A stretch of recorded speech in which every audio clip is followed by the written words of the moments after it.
So recording has just started, and I'd like to introduce Dr. Jay Self, who is going to be delivering the session tonight. Go and introduce yourself. I can't remember all your qualifications and where you work and what you do, so you might as well take over. No worries. Thank you. And hello, everybody. I'm doing this from home with 4 kids and a dog in the background, so please forgive me if there's barking or shouting at any point. Hopefully there won't be. So I'm Jay. I am a consultant paediatric ophthalmologist in Southampton. I've been doing kids' eyes sort of from the ophthalmology angle for about 20 years. And I have also another job, which I do half the week, where I'm an associate professor at the University of Southampton, researching kids' eye problems, sometimes from the genetics angle, sometimes from other angles, but that's kind of my background. I work with quite a few different charities. One of the big things that we do is lots of nystagmus research, and also run a nystagmus and albinism clinical service, which sees patients who are up and down the country and abroad and all sorts. So that's kind of my background, really. So I'm hoping we've got some good questions tonight. Very happy to chat about absolutely anything. Obviously, I have to be a little bit careful about giving out medical advice when I haven't seen patients, etc. But we can talk in general terms about essentially anything. So I'm all yours. I feel a bit dangerous saying that, but I'm all yours. Okay, fabulous. Yes, I did contact everyone, and thank you so much for the people who did submit questions. Just some of them we had to streamline slightly, because as the doctor said, without having a full understanding of complete medical history, some things are quite difficult to answer. But if you haven't submitted a question and something pops into your head during the session, feel free to shout out or use the chat box. And for anyone who submitted questions and they would like some further elaboration on the answer that's been given, feel free to, ask for that. We will be running to 9:30 at the maximum. Sometimes the sessions don't always last that long, but that's just a heads up for anyone who was keen to know a little bit more about the timings for tonight. So I'm going to go on to my first question. I'm not going to identify the parents that have had asked the question in this, because we kind of made it, anonymized it. So is there any way we can gain a better understanding ourselves of her visual limitations in order to help her fully engage with the world around her? It's a big one to start with. Yeah, so that's good. So, I mean, again, that depends on the situation. It depends on the condition that we're talking about. I'm not sure if we're talking about nystagmus or not, but really, I suppose the answer is similar for all causes of visual problems in kids. And the honest answer, that actually showing you a kind of video program or some sort of image of what children see really isn't that useful. It's much more about what we can see that they can do. So in clinic, when you come and see us doctory types, you'll also see lots of orthoptists, and orthoptists do lots of clever tests, as do visual impairment teachers, to try and work out the functional stuff that kids can actually do in the real world. So I was talking earlier actually briefly about this. One test that eye doctors love and rely on far too much, in my opinion, is reading the letters on the chart at the end of the room. The problem with that is that we don't all see the world in monochrome, and it's not a still target. We have to look at lots of moving stuff, and the world's way more complicated than that. So actually, a lot of the tests that orthoptists do nowadays are more based around function. What can you actually achieve? What can you achieve in a brightly lit room, a dark room? And then from the VI point of view, it's often about what can you do in a classroom? What size font can you read? But not only can you read, but it's comfortable. Because there's no point in having a font in a book that's slightly bigger, that's right at the limit of what you can read, because that's incredibly tiring. So in terms of working out how children see the world, it's usually a combination of those things, some measurements that we have, and so we have some experience that people with roughly this condition and roughly this sort of vision function in this kind of way. And then there are some objective tests, some other ones, which we use to assess this, particularly in tiny babies. And that's things like electrodiagnostic tests, where you have stickers on your head and we measure the brain waves in response to visual stimulus, so like a checkerboard or a bright light. And that gives us some clue when kids are tiny and parents are saying, look, are they going to be significantly visually impaired, or is this much more mild? That can give us a clue as to what they might see in the real world. But we know, having talked to, I've got lots of older patients, and pretty much all of them say that what their parents were told they could see when they were tiny has not ended up to be true one way or another. So it is a really complicated thing to do. I suppose in terms of practical advice for getting into what children can do and what they can function, I would absolutely be guided by what they can do in front of you, learn from that, and try and pick up kind of the things which are most complicated for them, the things which are more challenging for them, and use that as your barometer of what they're able to do, if that's not a circular argument. And the reason for that is that not everybody with certain types of visual impairment have the same thing. So, for example, if you're a child who has a visual field defect, that means the vision's good, but everything to the right they struggle to see. You're going to start to pick that up from behaviours well before we can measure it when kids are older. So the behaviour in kids is probably the most useful, I'd say, out of those things. I don't know if you've got any thoughts on that, Charlotte. I one thing, it was a long time ago when my daughter was diagnosed. But we were always told to try and stimulate what vision they had. Is that something that you would recommend? Is that kind of what you were saying then about behaviour, or if it if it is quite a young child, say if you do notice them tracking in a dark room but not in a light room, would you recommend putting them into a dark room and doing lots of this kind of light tracking to stimulate? And is that the truth, that stimulating the youthful vision that they have helps to not necessarily improve it, but improve their ability to use it? Yeah, that's a really good question, isn't it? So I do get asked that quite a lot. I think we have to separate out general visual stimulation from doing the things that set up the environment to enable them to use their vision. So the example you give, it makes perfect sense, obviously, to try and set up that scenario where in the dark they're seeing a bit better. It's nice to try and give them that environment, that opportunity as much as possible.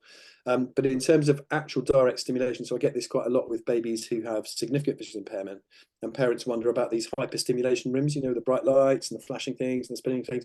The honest answer is I don't think there's a huge amount of evidence for that improving vision beyond what it was going to be anyway. And my reasoning for that is that the world is mind-bogglingly exciting for little babies anyway. That's why they're exhausted the whole time. Everything is new.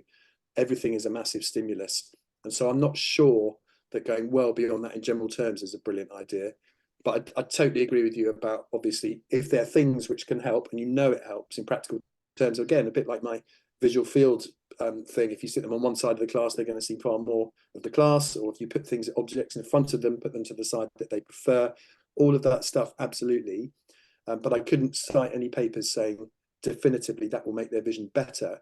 It just makes sense, doesn't it, to make their world more practical and help with their fine motor skills and their gross motor skills and all that kind of stuff. That would be how I look at it, I think. Brilliant. Okay, thank you for that. I've opened the chat box for everyone. I've put a little hello in there, so anything pops into your mind. Oh, we've just had a bit of a follow on. If your child has had the electrodiagnostic testing when they were younger, should those tests be repeated when they are older to see what extent their vision has changed? That's a great question, that, Sarah. Yeah, that is a really good question. So I suppose there's two ways of looking at that answer. Number one is, will the updated test tell you more about their vision? And the second one is, should you update the test to see if their vision has changed or got worse? So there are some conditions where we are expecting it to get worse. And so that's a different conversation. So certain forms of retinitis pigmentosa or other things tend to get worse over time. And so sometimes repeating it is useful to see, and also to explain to parents and carers that things seem to be holding quite well if the baby is particularly small, so you can't assess vision particularly well, or the condition's changed, etc. So that's more about kind of the diagnosis and what's happening with the actual condition. But I think the question's more about, will an updated one when they're older give you more accurate info? And the honest answer is usually yes, because the electrodiagnostic tests we do on little tiny kids, we have a big range of what we call normal. And then as you get older, we have normal data for kids of every age. So we can start to really sort of pin out how significant that visual problem is.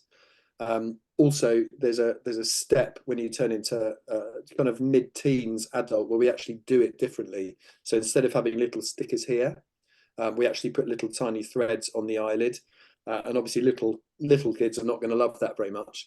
But when they get a bit older and they can tolerate that, we get much better data. So I suppose the short answer, sorry, that was a long answer. The short answer to that question is usually yes, to be honest. Usually we do end up repeating it at some point, but the time frame depends on which one of those two things you're looking for. Are you looking for change in a condition, or are you looking for more detail about the same thing? Does that answer the question? hope it Yeah, does. that was a great answer. She just got a slight elaboration here on the question. Her daughter is currently 17 now, so reaching adulthood.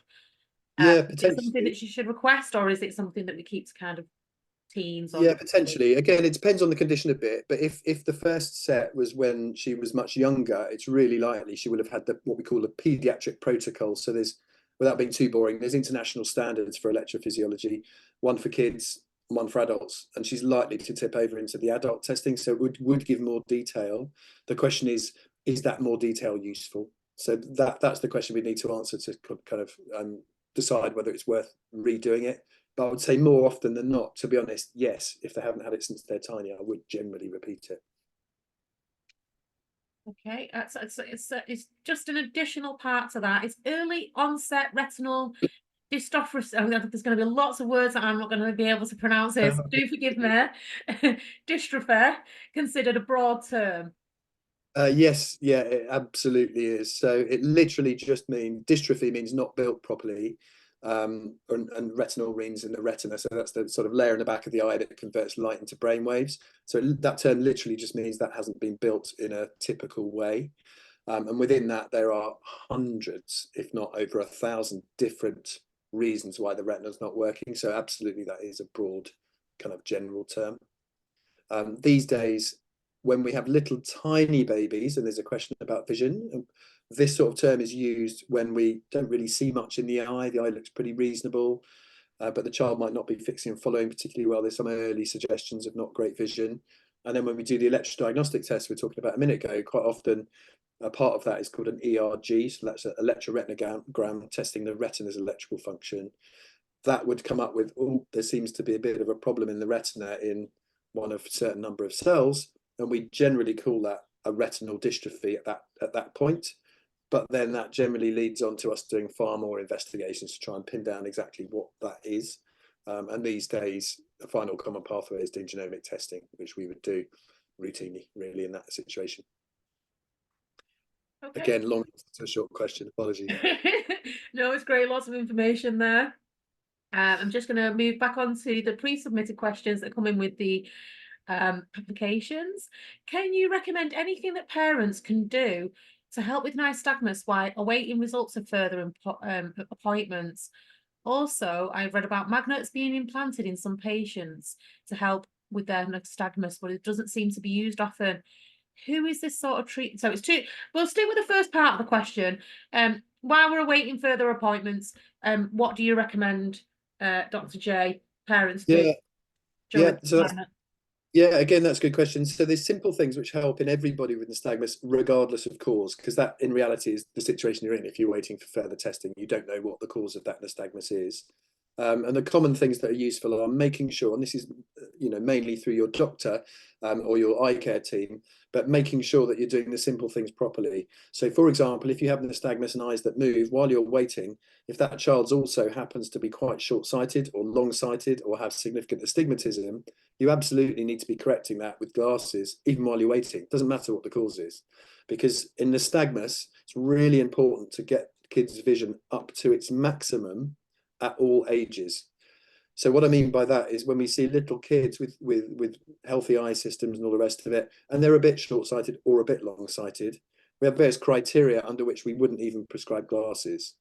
But in kids with nystagmus, we reduce that threshold massively because we want their best vision the most of the time to give their brain a chance to learn to see.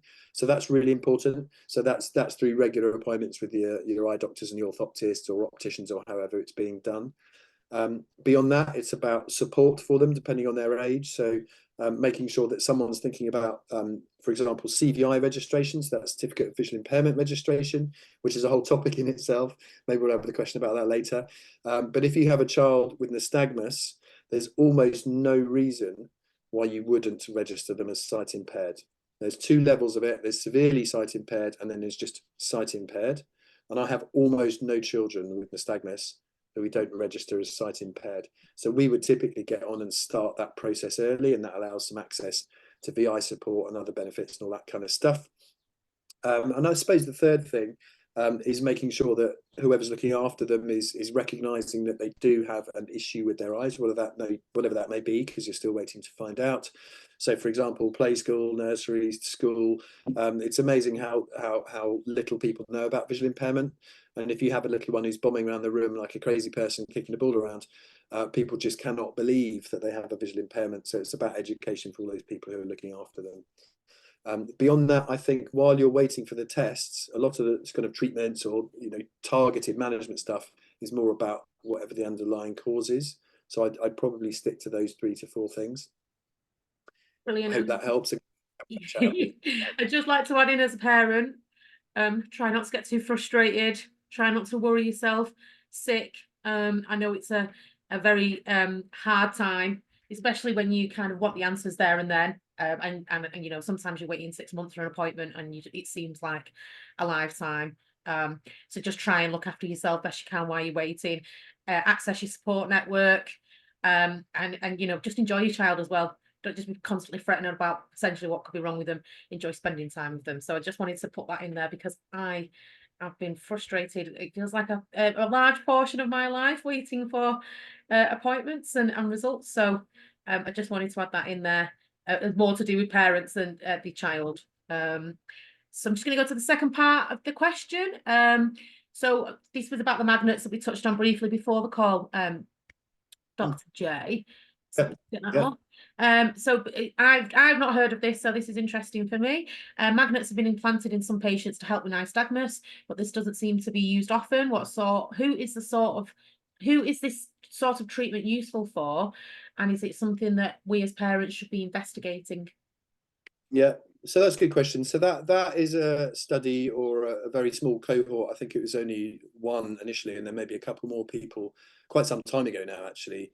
And the idea there was that if you put magnets on, literally stitch them to the outside of somebody's eyeball, and then put opposing magnets on the inside of the eye socket, the magnets will line up and try and keep the eyes stable and stop them from wiggling. The very short answer to your question about who should be having them, in my opinion, is nobody. And I'll tell you for why. The reason is that there's quite a lot of science now that for most people, the vast majority of people with nystagmus, particularly people born with it, making the eyes still, literally holding them still, doesn't actually improve vision. So it's more there's a few reasons for that, but actually the concept that literally holding the eyeballs still will solve the problem is kind of a void, really, in terms of vision. The patients that it was done in were older patients who got nystagmus because of neurological conditions. So when you get nystagmus further on in life, you see the world wiggling. Whereas if you're born with it, you don't see the world wiggling. And that's a big difference. It's really important because that symptom is horrible for adults. So they'll often try anything. So holding the eye still is an attractive prospect. The problem with it, there's multiple problems with it, really. But trying to stop the eyes from having malposition, so moving into different positions, is really hard. And also, if you have magnets implanted in your eye sockets, you're then never allowed to have an MRI scan. And most of these patients, by definition, have neurological conditions which have caused the nystagmus. So it's my understanding, again, it's not part of my group, so forgive me if my details aren't perfect, but it's my understanding that the original patient actually had all the magnets removed after a while. So that the talk of that in the nystagmus world has essentially fizzled out. Most people were very skeptical when it first sort of was mentioned, and I think it's fair to say that most people are still very skeptical of it. So hopefully that answers that question a little bit in terms of who it might be useful for, how it works, and why I don't think it's a fabulous idea for 99% of people. Okay, thanks for that. We're going to come back to the chat box now. So one of the parents has a son who's 4 years old with so there's going to be lots of names here that I'm going to pronounce wrong. 4 years old with early onset retinal dystrophy, bilateral convergent squint, and nystagmus.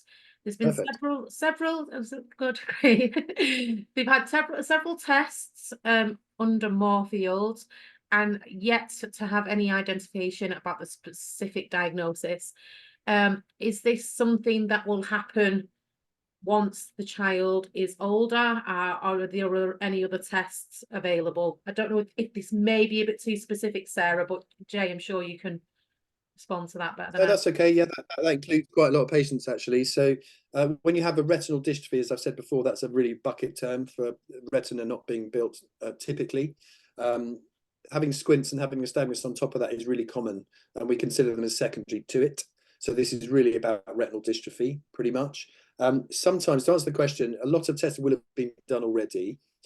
There's not many that you can't do in a 4-year-old, and Moorfields are well set up. They've got good kit and stuff. It's not as if they're short of kit for babies. There's not many tests that he's had or that child's had already that can't be done or need doing because they can't be done when you're tiny. What might happen is as it gets older, some of those tests become a bit more specific, a bit more targeted, a bit like I said earlier about the electrodiagnostics. Sometimes some of the imaging of the retina is more detailed. And importantly, sometimes some of the conditions start to look a bit more like conditions we know about, and that can give you a clue. So, for example, if we started to look in the back of the eye as he gets older and see actually there's pigment clumps in certain shapes, that would make certain causes of retinal dystrophy slightly more likely, and therefore we could target investigations a little bit more accurately towards those. I would guess that he's had some genetic testing. Most kids in this scenario would, and that genetic testing is done on about 300 different genes which cause retinal dystrophy, and sometimes that doesn't come up with the result, and that's because we don't know everything yet. But sometimes, as your son gets older and we get a few other little clues targeting something, we might then look at just those genes in a more detailed way, and so that's how we get to that's how kind of age increases diagnostic stuff. And the other way age or years going by increases the rate of diagnosis is because, frankly, our understanding of conditions gets better. There's new genes found for things all the time. So the panels on the national GMS, the genetic testing thing, are updated kind of 6 monthly to yearly. So that's how time will help with that. I don't think, to answer the end bit of it really specifically, I don't think they will be waiting for a certain age to do a particular test. It's more about those tests getting better. Yeah, I would Does just that? say on that point, I had a lot of testing for Scarlett when she was younger. Then we were back with the endocrinologist just over kind of some growth issues. And they offered to re-genetically test her, which I didn't understand why. And they just said that things move and change. And it's been kind of like 10 years since she'd been genetically tested. So I think, yeah, that's kind of is that a similar situation? Is that Yeah, right? yeah, 100%. Yeah, completely. So that's the technology advancing. So doing the same thing, but because the technology is advancing. The other thing that I mentioned was also that the child might show us something slightly new. We might find actually they've got a funny kidney response or something. They might have a kidney blood test, and we say actually one of their kidney function tests is not quite right, and therefore that gives us a clue because that narrows down the number of conditions. It's really like a giant game of Cluedo, to be honest. And also we learn as time goes on as well. Just while we're on retinal dystrophies, is money being spent? Is this something is money being spent on research to improve what we know about the conditions? Absolutely, yeah, a huge amount of money. I say a huge. We're constantly campaigning that there's not enough money going into eye research compared to the burden of disease. So it's something like 10% of the cost of the NHS is eye disease. I think 0.4% of funding or something tiny like that goes into eye research. But having said that, retinal dystrophy research is a really big thing. So there's one of the first gene therapies ever approved by NICE. So this is what it means that you can do it on the NHS. Was for retinal dystrophy, type of retinal dystrophy. There's others coming online now. There's lots of people doing stem cell work. And a lot of it boils down to, a lot of it comes from understanding what genes caused it, working out what that gene does, working out the biology, and then working on targeted therapies.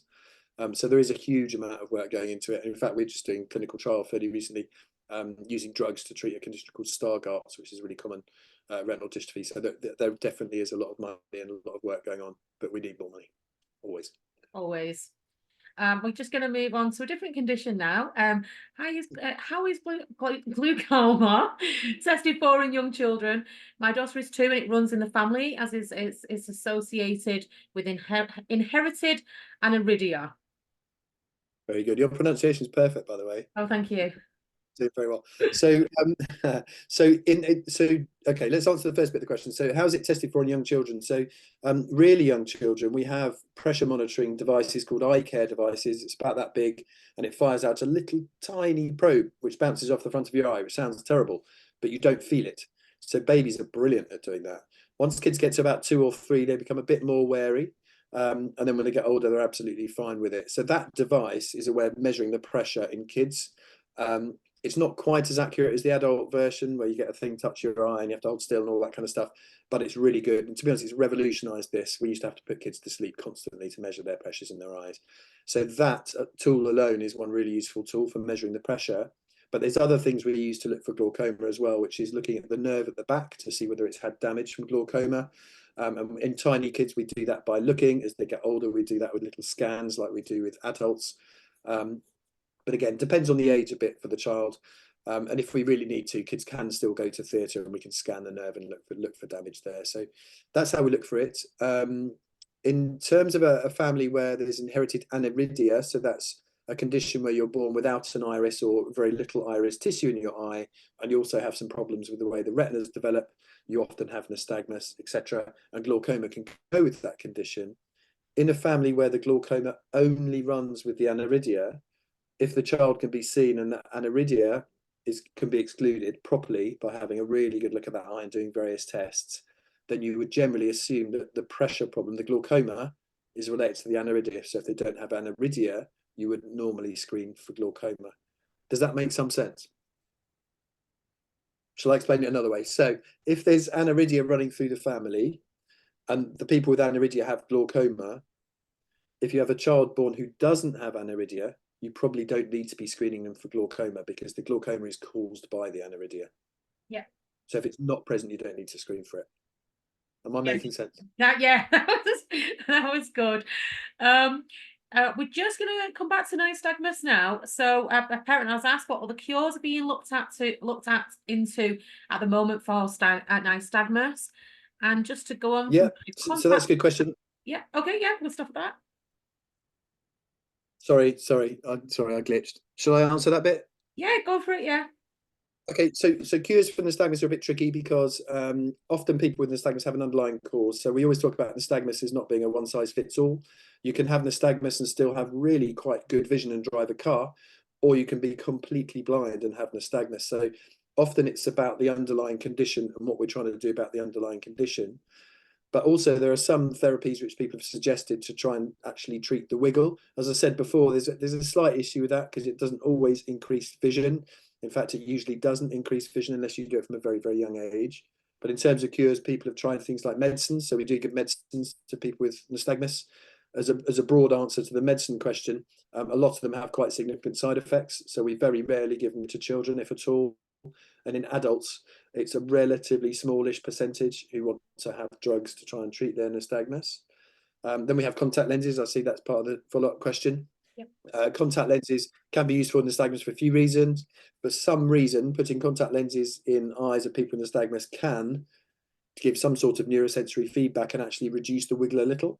So some patients say they're slightly quicker to see things when they're wearing contact lenses. Also, if you have nystagmus, you're not looking through the right bit of your glasses most of the time, obviously, and the contact lens moves with your eye. So they can be better for treating long short-sightedness, which is really common. And then there's other things that people have tried, such as surgery. So we do surgery to help with null position. So often people with nystagmus turn their head in one direction because then nystagmus is slightly less in one direction. And that makes their speed of seeing better, not necessarily their visual acuity, but makes their speed of seeing better. And sometimes we do surgery in the eyes to cure that. And some people occasionally put Botox, so botulinum toxin, into the muscles around the eyes, but that tends to be for really specific cases, and often those adults I mentioned before who just want their eyes still because it's driving them mad with the world wiggling. Shall I just see if that's answered the question? Let's have a look. Yeah, that's covered it. Yeah, that's good. I think she just made a comment about the magnet sounding like a waste of time. Yeah, and surely it's the same issue as the magnet. Yeah, so the contact lenses I wouldn't say are as bad as the magnets, because I just fundamentally don't believe in the magnets for 99% of people, as I said. But the contact lenses, absolutely, and I find it really hard to predict who will benefit from them as well. The other extra thing I didn't mention is that if you have albinism, which is a really common cause of nystagmus, quite often you have too much light going through your iris, so you can have contact lenses with tints in them. So they actually have a tint around the edge. And that can help with problems with bright light called photophobia. So they can be really useful for a few different reasons. The age that we tend to start, because often that's the next question, when would you do it? The age we tend to start putting them in is sort of 10-ish, maybe a little bit older, just because there's a risk benefit thing with contact lenses, dirty kids' eyes, all that kind of stuff. But if we have to put contact lenses in, I put them in 8-week-old babies when I do surgery on them for cataracts and things like that. So it can be done from any age. Good. Okay, brilliant. Yeah, we just have another comment. Sorry, Camilla. Have we covered the contact lens question? It is. Sorry, we've missed out a couple here just because we were just on that topic. Are contact lenses helpful with nystagmus if there isn't any long or short vision? Do you mean by that there's no useful vision at all, Camilla? Or I'm not 100% sure. I think probably that means that they don't actually need glasses. They don't actually need them for refractive correction, which is why you normally put contact lenses in. Right. Okay. I would assume that's the question there, I think. And the answer is Yes, I've never done it. I've never done it in that situation, actually. I wouldn't be against it. I think that probably the reason I've never done it is that almost all children with nystagmus do, in fact, need glasses. And the reason is that if your eyes are moving constantly, it only takes a few years for that to rub really gently on your eyelids and actually warp the cornea just a little bit, just enough to give you astigmatism, which is a really common reason to need glasses. So I think it's really quite uncommon to get to 4 or 5 with nystagmus without having at least some form of glasses need. And as I said before, even if it's mild, we tend to prescribe the glasses for all those kids because we want their vision, absolutely, we want every little slither of extra vision from them. But it's a good question. I've never done it. Okay, brilliant. Sorry, we're just gonna the parent that asked about the glaucoma just wanted to double check a detail with you. So she has been diagnosed with iridia and Okay. also nystagmus. But we're waiting to see if it's glaucoma. But do you have a time scale on how long they'd have to wait to get glaucoma diagnosed following on from an iridia and nystagmus? Is that right, Megan? Yeah, it's a good question.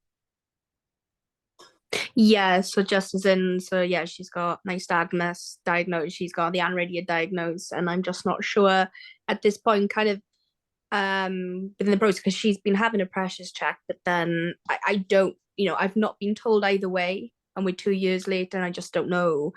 Is it a continuous reviewing of it, or should we have been told by now, one way or the other? Yeah, so the answer to that is the first part of what you guessed there. It is a continuous review process. The reason is that glaucoma can be really, really slow and really hard to pick up. Also, not everybody who's going to get glaucoma has it at the start.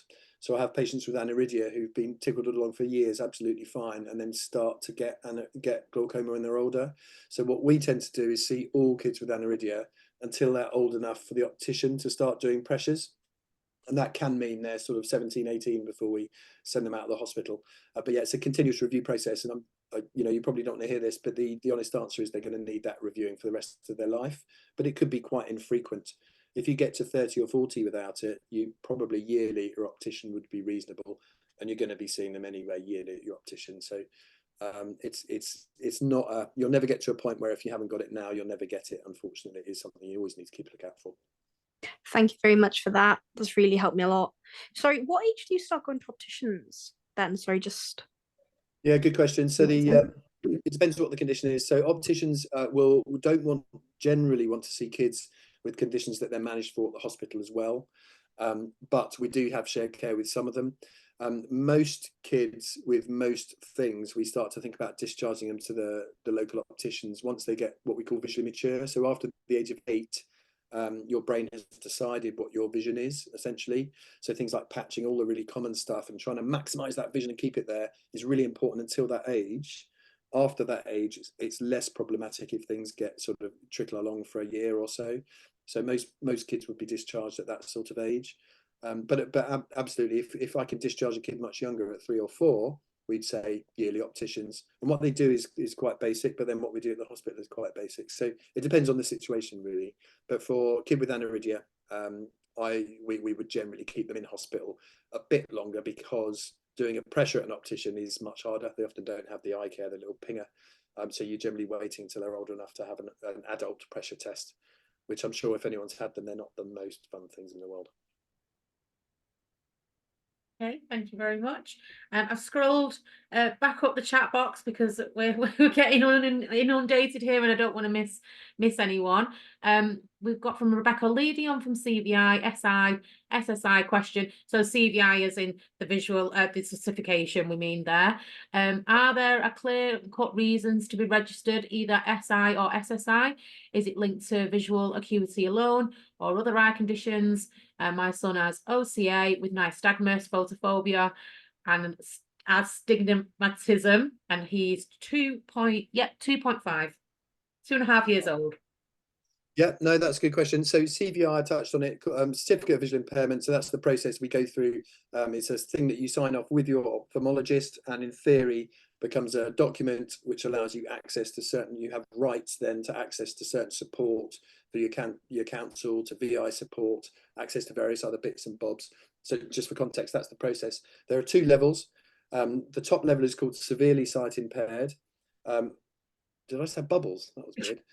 Yeah, you did. You did that. Balloons. Sorry.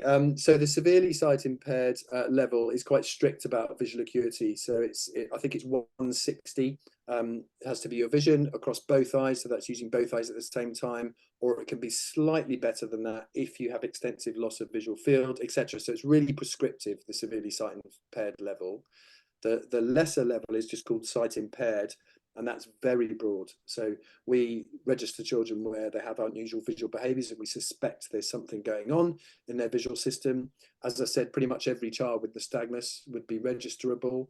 Someone with OCA, nystagmus, photophobia and astigmatism absolutely should be registered, absolutely, as sight impaired.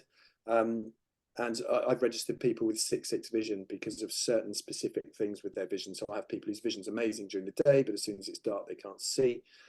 Or they have an area of vision missing, etc. So the sight impaired level is really broad, and pretty much everyone we're talking about so far absolutely should be on that, should be registered via that process. Okay, Rebecca, I hope that's answered your question. We're going back to these recommendations between appointments issue. We've got 5-month-old baby who is currently waiting tests.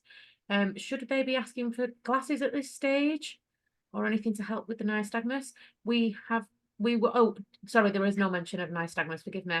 We've just been advised he does have nystagmus, but no further testing can be done until he's 6 months old due to the eye development between now and then. So when I'm assuming, Lucy, that when you go back to your appointment at that stage, should you be saying to your ophthalmologist, can we get some glasses or something, eye corrective stuff?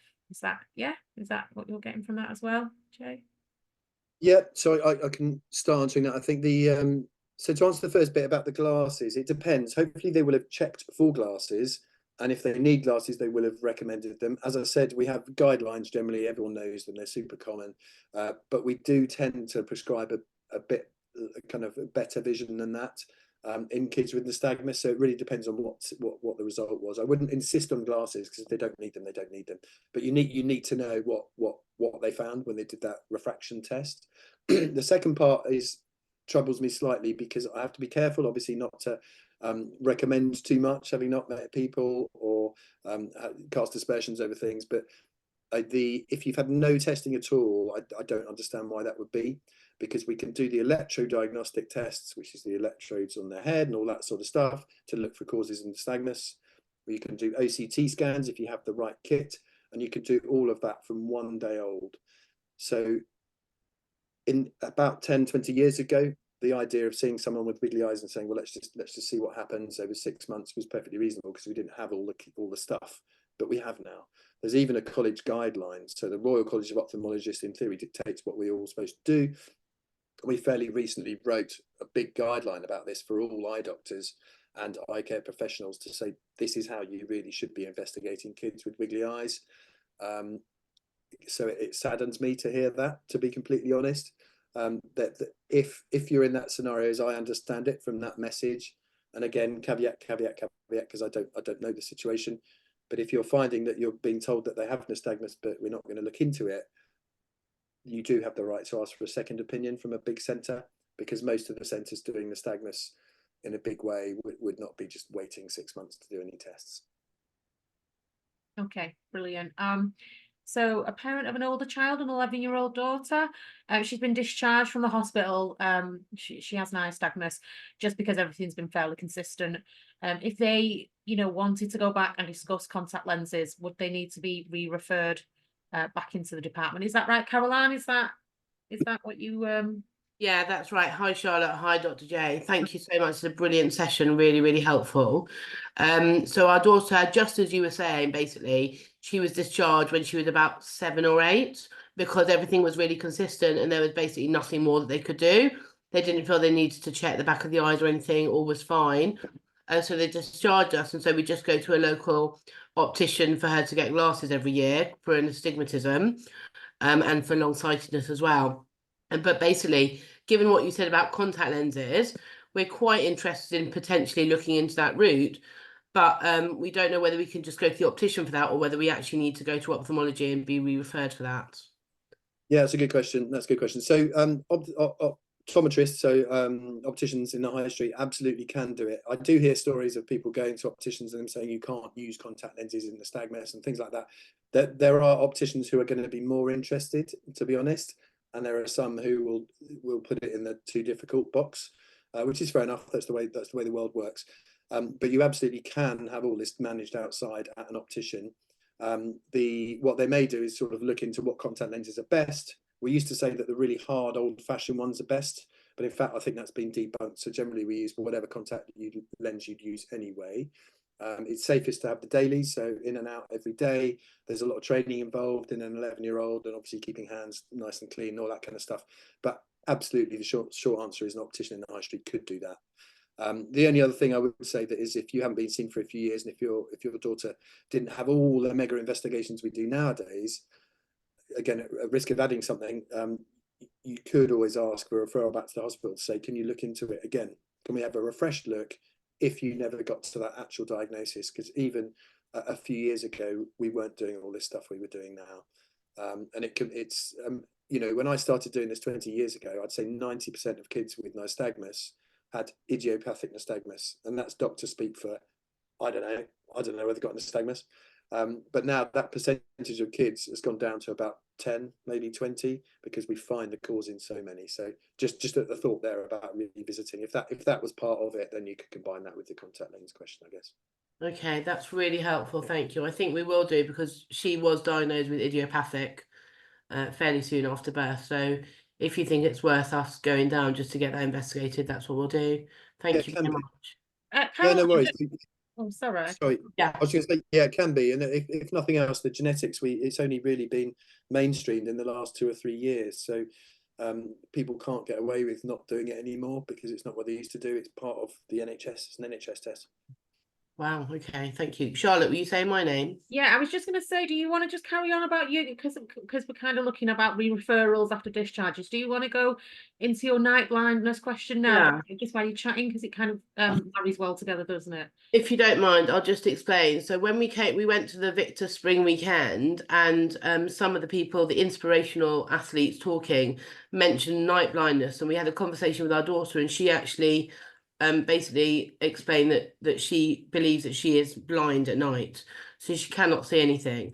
So I just wondered, in terms of like the legalities of that, are we able to say that she's got night blindness, or do we actually have to have that written down somewhere or diagnosed? And again, will we have to do that as a referral? And is it really common with nystagmus? Sorry.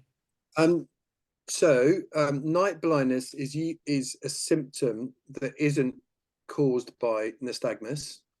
It's usually a symptom caused by the thing that's caused nystagmus.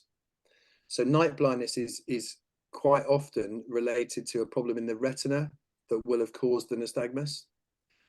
So it's something that, just hearing that story, absolutely your daughter should be having an electrodiagnostic test, one of those ERGs we were talking about earlier, because it does all sorts of tests, and part of it is looking at how the retina functions when it's dark and when it's light. So it's called light and dark adapted. From that, we can often get a real clue as to what's caused the nystagmus. And again, the genetic testing we use these days, if it showed there was something going on in that retina, you do a retinal panel of genes. If the retina looks absolutely fine, you do a different panel of genes, which causes nystagmus with a normal retina. Do you see what I mean? So if your daughter is seen now, that is what they do if she walked in with a symptom like that. So that's the first thing I'd say. I think that is another clue that probably is worth revisiting. There are a number of conditions, I won't mention them all, but there's a number of conditions where that can happen. In terms of diagnosing it, I would argue that the diagnosis is more about the thing that's caused it rather than actually the night blindness. Do you see what I mean? There's Yeah, the right. registration process and stuff. It doesn't really add into that particularly. I have got a few patients who've got really odd historical driving licenses where they're allowed to drive until the street lights go on. And as soon as the street lights go on, their driving licenses are invalid. Wow. I don't know if that's still happening, but it was a real recognition that there was patients with actually reasonable vision during the day, but much worse at night, and quite often they'd have nystagmus all the time anyway. So I would potentially steer away from worrying too much about getting the diagnosis of night blindness, because if you've got a symptom, you've got it. That is a symptom. That's something's complaining of. I would definitely be more interested in trying to use that as a tool, because I think there's a reasonable chance of finding an underlying cause of the nystagmus if you have those proper tests. Okay, that's great. Thank you so much. Really helpful. Thank you. And thanks, Charlotte, as well. Brilliant. Thank you. We've got a question now from Ruth in the chat box. So it's following up on a comment about kids needing nystagmus. Does nystagmus impact the rate of myopia progression? Her daughter has gone from, I don't know an awful lot about these figures, refractive correction of -2.5 to -4.75 in 12 months. Would this have happened anyway, or is it potentially impacted by the nystagmus? She's 8 years old and also has optic nerve hypoplasia. Right, yeah. So that's a good question. I'm going to be completely honest. I don't actually know the answer to that one. Myopia in nystagmus is sometimes related to the underlying cause. In optic nerve hypoplasia, as far as I know, myopia is not more significant. It's not much more common unless you have very profound optic nerve hypoplasia, because then what happens is the visual stimulus is not as good, and so the back of the eye doesn't know how to grow. If she's progressed that much, it's possible it's related to that underlying cause, but the honest answer is I don't know if nystagmus in and of itself makes your myopia progress quicker. One thing on myopia progression, though, is this is a whole sort of field that's blowing up at the moment, because there's certain parts of the world where something like 90% of kids have fairly significant short sight. And there's been lots of studies done over the years, and we're very close, probably within the next year, to having a treatment on the NHS in the form of really low dose drop that we use all the time, but really low dose atropine, it's called. And that has got some evidence of reducing the progression of myopia over time. There are also some contact lenses which have reasonably good evidence, but they're not done in the NHS, they're done privately and cost quite a bit of money. And there's even some glasses that have a reasonable amount of evidence now for myopia progression. But I'm hoping within the next year, we'll actually be able to prescribe these drops on the NHS. And I say hoping, I don't know how much I'm hoping, because there's so many children with myopia. But in this situation, if we were seeing significant progression, that looks like a lot, 2 and a bit diopters in a year, that would be a really good case to think about these drops. Okay, brilliant. Thanks for that. And I hope that was helpful, Ruth. In the chat box again, daughter has been under eye hospital care since she was 6 months old, now 17. She has high myopia with nystagmus and optic nerve dysfunction. They still aren't able to explain her vision and why it is as it is. Is that usual or unusual? She wears glasses, but they only make her vision less blurry. Yeah, so again, that depends really on the details of the nystagmus and the optic nerve dysfunction. So the nystagmus is probably, again, caveat, I don't know all the details here, but the nystagmus is probably a smaller part of her reduced vision than the optic nerve dysfunction.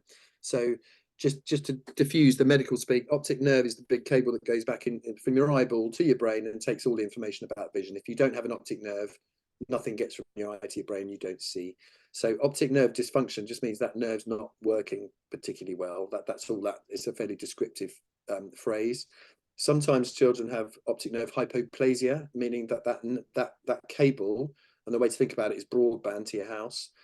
If that broadband cable is 1/10 the size, the amount of information that can get down it is significantly smaller. And so that absolutely is a reason for children not to see so well. If they're saying dysfunction, again, it's hard for me to diffuse what that means, whether it means they've shown that that's the case, the optic nerves are small, or sometimes when the end of the optic nerve, and we look in the eye, so if I look in your eye with a little light thing, I can see the end of that cable. Sometimes when you see the end of the optic nerve, you can see it's a bit odd, it's just grown in an unusual way. And sometimes when you do an MRI scan to look for those small cables, you don't always see it. So you just know there's something going on with the optic nerve, and you have a child with reduced visions. And so the assumption there is the optic nerve has not developed fully. There's something going on in that cable that we don't fully understand. And I would imagine that's the scenario here as well, if they've just stuck to optic nerve dysfunction rather than said it's because they're tiny. Hopefully that's helpful a bit. Yeah, brilliant. Thank you. I hope that was helpful. We're going to go back to the pre-submitted questions here. So we've got some stuff here that I'm going to kind of group together around explaining it to other people and, you know, talking about it positively. So is there anything that can tell us what Max can actually see to help us understand process and explain it to other people, such as teachers in school? And then there's just a comment about dysfunctional optic nerves, which you've just touched on. So I'm gathering from that that you're having trouble communicating how much you can see and what optic nerve dysfunctions are. Have you got any kind of terms or some, you know, a good way to communicate it with people that are working or caring for a child that might be helpful? I mean, you probably got a much better answer than me for this, Charlotte. But I'll have a go. Maybe you can chip in. I think the answer is it depends a little bit on what the problems are on your child. So a lot of what we're trying to do in the clinic is work out what problems actually facing this child, regardless of what we've called it, dystrophy, optic nerve, hyperplasia, whatever. We're also trying to work out what the actual problem is. Is it a problem with seeing around the edges? So when you look straight forwards, do you have trouble seeing out of your peripheral view? Is it a problem with actual literally seeing details in the distance? Is it a problem with color? Is it a problem with vision when the lights are bright? So photophobia. Is it a problem with vision when the lights are low?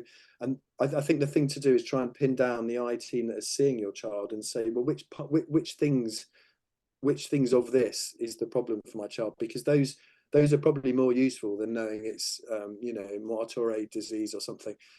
It's more useful to know the actual function or problem with function that they've got. And then when you understand it, I think that's much easier to relay to other people.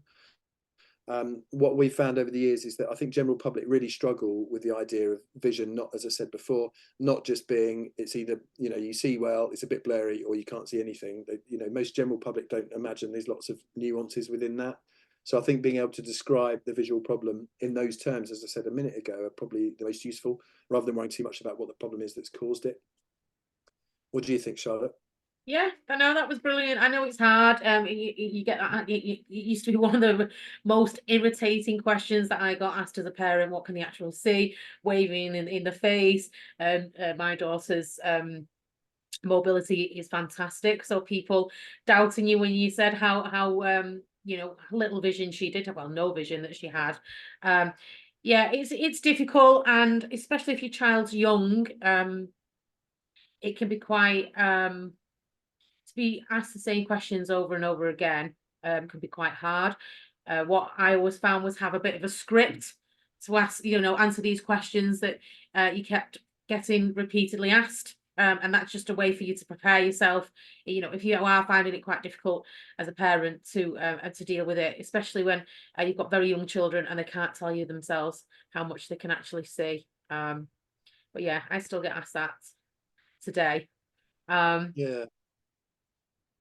Yeah, I think, I totally agree with that. And I think the other thing that people have found useful is to understand, as I say, it's not worth worrying about the underlying condition too much, but sometimes having just a catchphrase for what you're talking about, why it's happened, you know, like the cables to the eyes from the brain haven't developed fully. So my child has a problem with this or that or this or that, or the retina at the back of the eye hasn't developed properly, or they have a condition which means their vision's going to get worse over time because this has happened.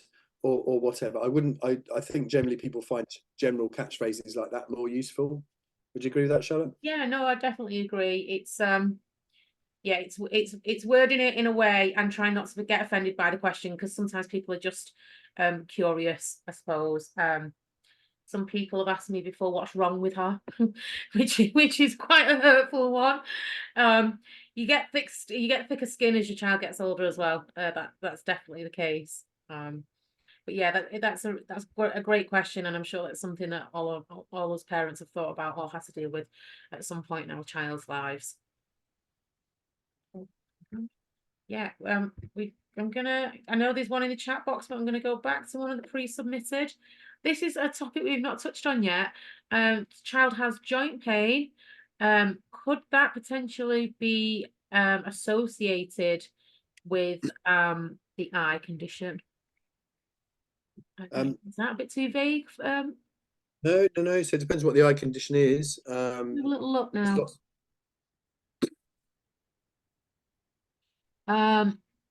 Oh, glaucoma, and I'm going to spell this out: UVEITIS. Okay. Yeah. Yeah. So the short answer to that question is yes. So uveitis is inflammation inside the eye. So the inside of the eye, your immune system is essentially attacking yourself, a bit like rheumatoid arthritis or any number of other conditions. It's called an autoimmune type thing. In most cases, that's what uveitis is.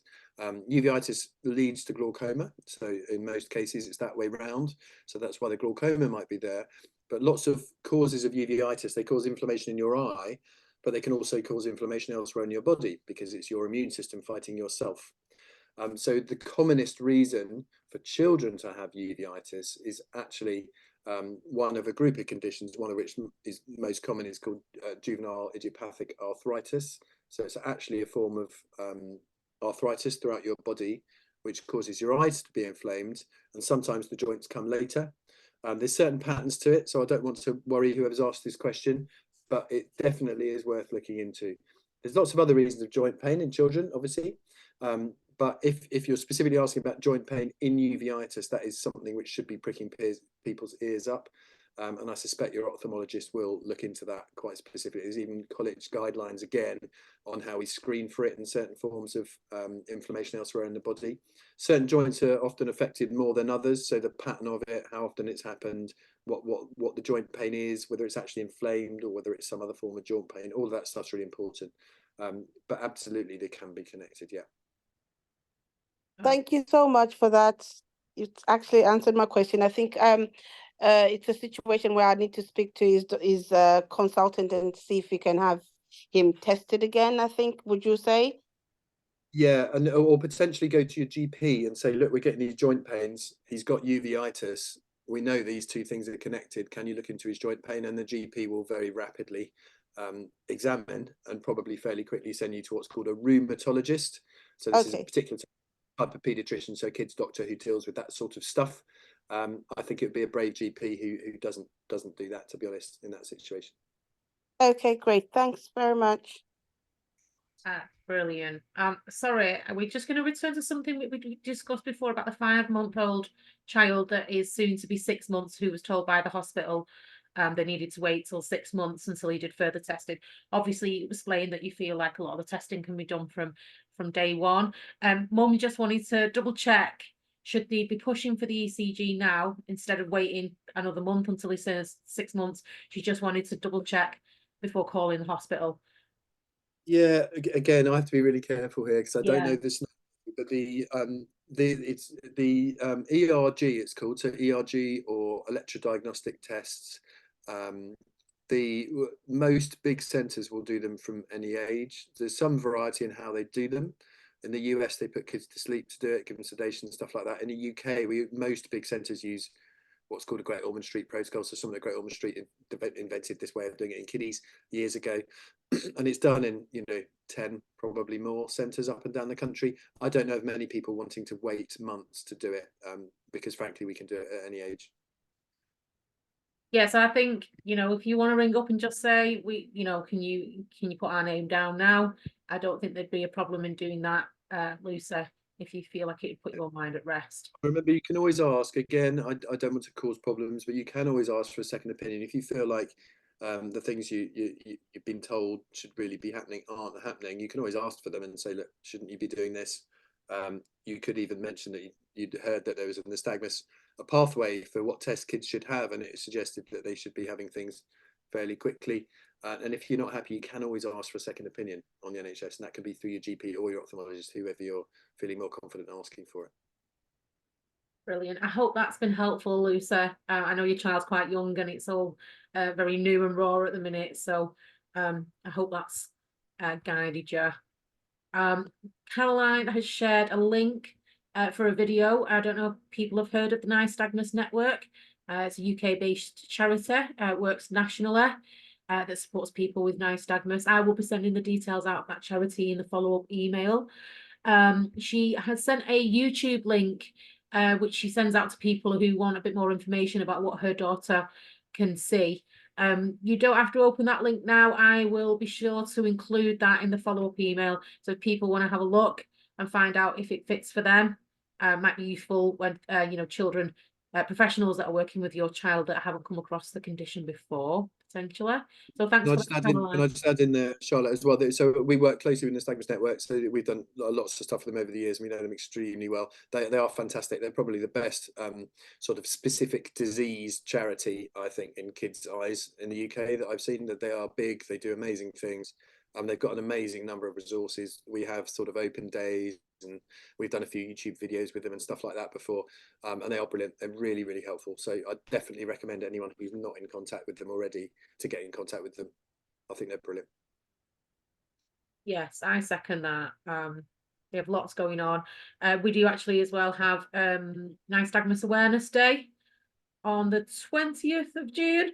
So, if your child does have nystagmus, there'll be lots of things floating around online that you can access to get more information and find out about different organisations that support the condition.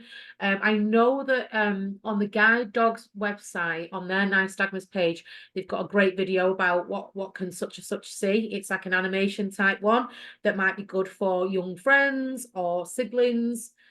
So there are lots of bits and pieces out there that can help you describe, depending on who you're talking to, what, how the vision is. And I know, like we said, it's a secondary condition sometimes.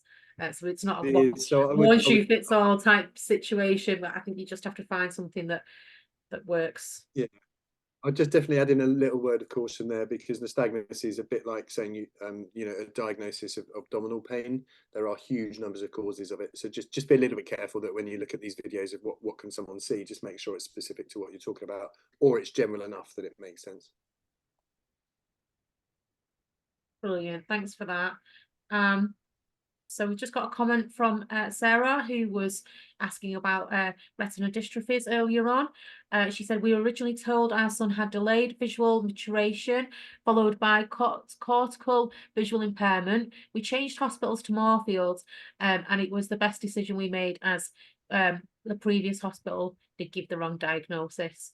So that's, there was actually a pre-submitted question that I'm going to cover about Great Ormond Street Hospital. We've done some work with Great Ormond Street, and I think when we get this diagnosis, or we notice any vision impairment, we Google and we find out who are the leading specialists in the UK. I went down. I was really confused by my daughter's condition because obviously her development was delayed as well, which came realization of that came much later on. So I was really keen to get myself into the development side with vision impairment on top. So I did refer into Great Ormond Street. I can't self-refer, and you still can't self-refer now. A QTVI can't self-refer. It has to be done through ideally the paediatrician. If you don't have a paediatrician, then your GP has to refer to there. So for the parent that didn't ask about being seen by GOSH, if you feel that's the best fit for you and for your child, that's the process you need to go through in order to be referred. Is that okay? Yeah. Okay, brilliant. You can see where I'm up to now. We're going to go back to the pre-submitted.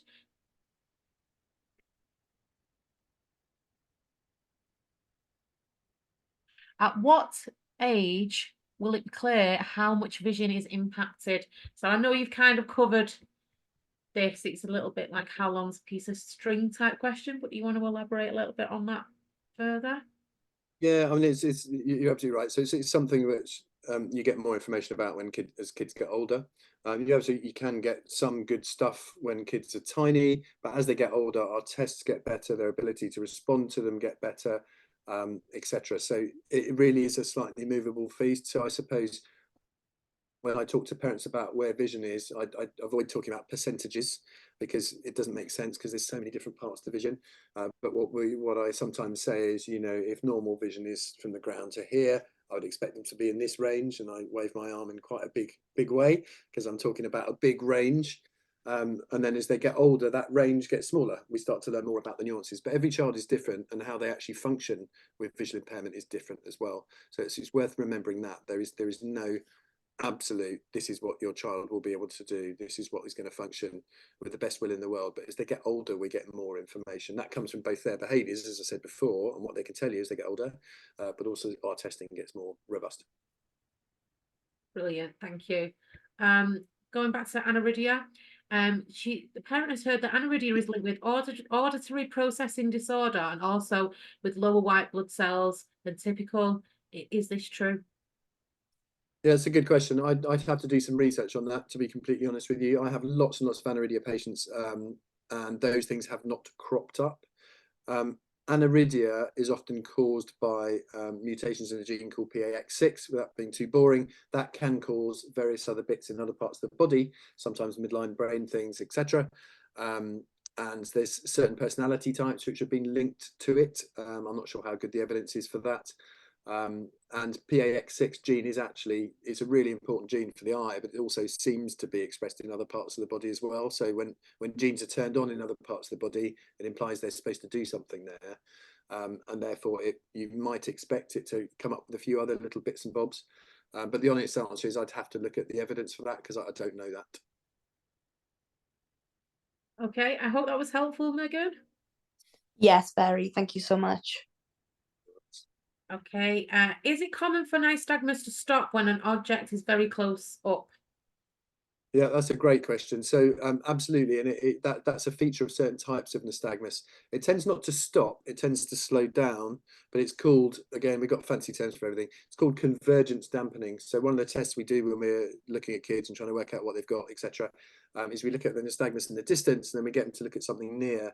And if it dampens fairly significantly, that gives us a clue as to the general types of conditions that they're more likely to have. The kind of headline there is it's a good thing. Also, we sometimes exploit that when we're trying to make nystagmus better. So I mentioned before about doing surgeries for head postures and stuff. Occasionally, we do surgeries to artificially diverge the eyes. So because when they turn their eyes in, then nystagmus dampens. If we deliberately surgically turn their eyes out, then when they turn their eyes in, they're looking straight forward. If it's dampened, then that's much more useful. So absolutely, it's called convergence dampening, and it is quite common in certain types of nystagmus. Brilliant, thank you. I'd like to ask a question. I've never thought I'd have this opportunity to ask. What I've noticed is my daughter's nystagmus slows down when music's played. Now, I've explained that she's non-verbal, but she can sing songs and she'll just listen to music all day, every day. It's kind of really her thing. And I've noticed when she's laid down, if a song comes on, particularly one that she likes, her eyes just seem to stop.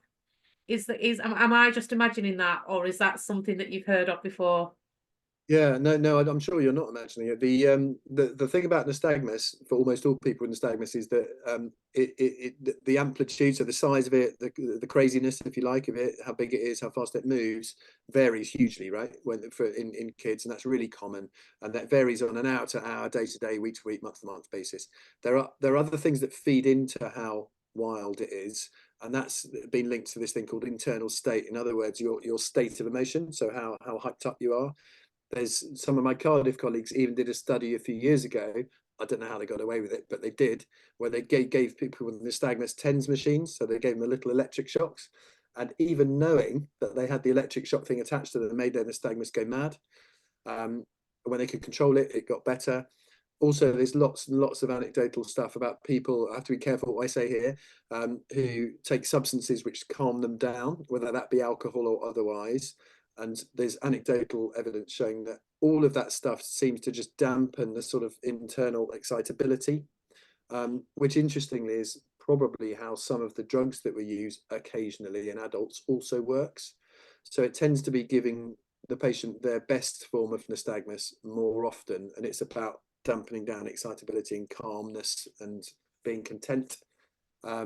Whether that's the cause for your daughter, obviously I don't know, but I do hear that a lot, and it's similar to when they're super chilled out, it's better. When they're anxious, tired, being told off, whatever, it gets worse. It's related to that, I would imagine, particularly with music.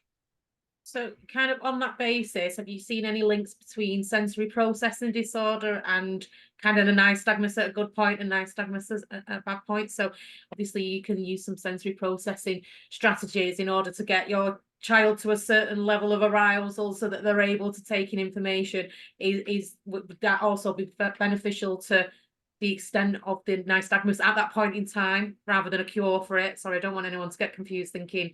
Yeah, so people have definitely tried that. It's not my world, but they definitely have tried things like that.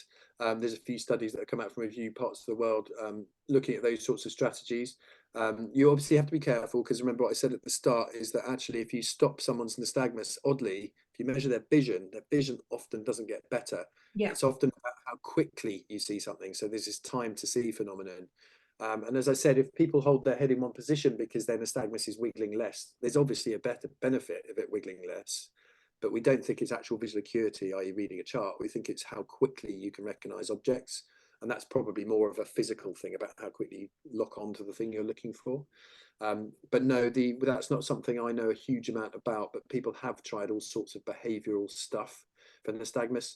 The problem with a lot of that research, without getting into the details too much, is that everybody with nystagmus has nystagmus for a different reason, and so it's comparing apples and pears and bananas is really difficult in a scientific study. So there's not many of those studies where they've taken people with exactly the same thing and tried one versus the other. But it would make perfect sense, right? As I said before, if somebody is in a much more calm state and then nystagmus calms when they're calm, it would make sense those things have an impact. Yeah, we've had a couple of parents say in the chat box that they agree with that. Links to Hannah Smith links to her son's mood, and Rebecca's is if staring out the window and light outside, his eyes seem to be swaying around much quicker than when he's relaxed. So yeah, I think it's something we've all noticed a little bit. Caroline has a question. This may not be something that you can answer. It's with regards to hospital referrals. Obviously Caroline's daughter has been discharged from the eye hospital now, and she's going to hopefully get referred back in just to deal with a couple of things that she's asked you about tonight.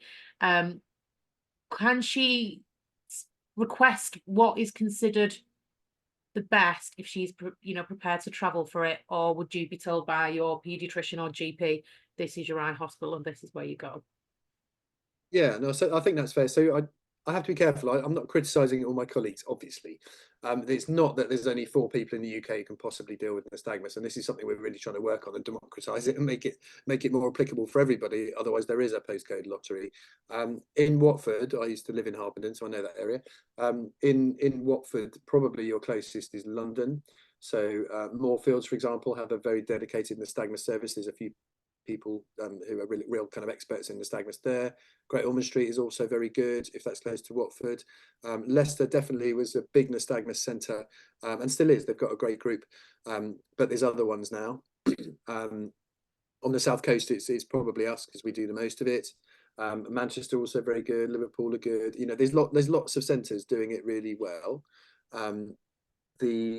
Probably from where you are, I would guess London is closest. So Moorfields or Gosh would be great.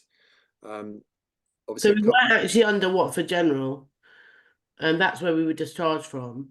But we were, you know, we're not hugely impressed, as I said. And we did go to Leicester for some research a long time ago.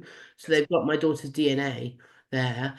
But I mean, Moorfields is eyes. So, but we never thought that we would need to go to Moorfields. But you know, if we're going to go down the whole referral route, then we might as well make sure that we're at the best. So if you think Moorfields is the place to be, then that's what we'll go for. And I'm assuming that we have a right to ask for that.